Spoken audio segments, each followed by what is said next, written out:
All right. Good morning, students. My name is Seth Finberg, and I'm the Dean of Dhanasar Technical College.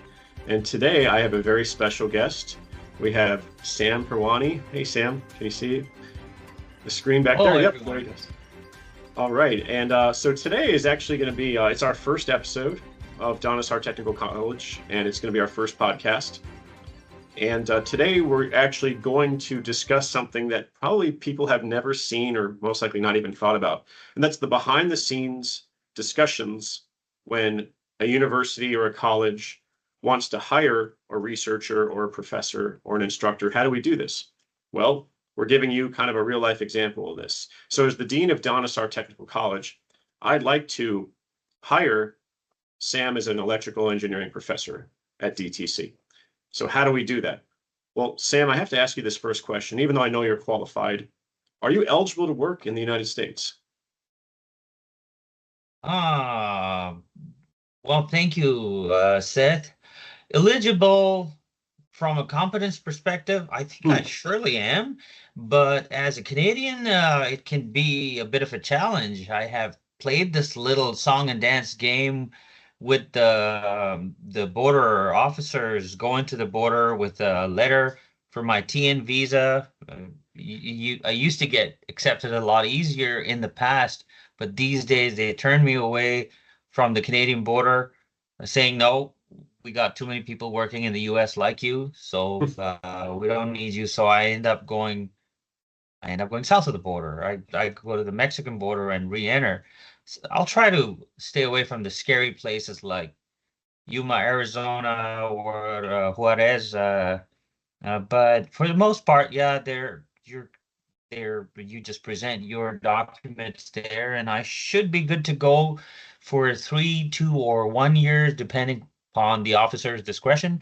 And I can then come and happily teach electrical engineering for you. I'm in at Dhanasar College, but that was has been my little bag of tricks that I've been able to pull up thus far. But I think there's better options. I think there might be. And, I'm obviously, as the Dean of Dhanasar Technical College, I need to learn a little bit more about U.S. immigration law.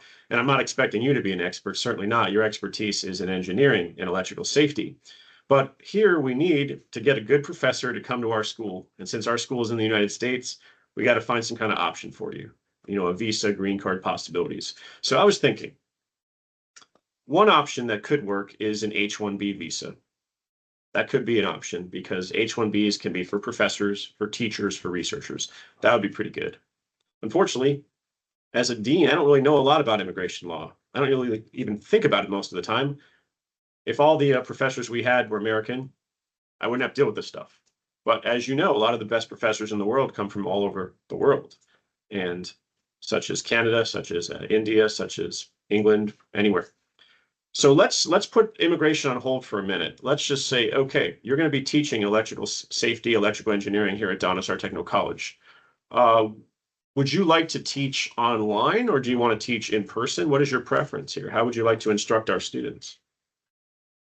After COVID, the online teaching kind of became the mainstream way to share knowledge, but I personally find it very unsatisfying to talk to a black screen all day with Hmm. circles on it. I mean, there's some people that like it, but when I throw a question, I hide a question in the middle of a lesson, and then I'll say, "Well, what is the answer?"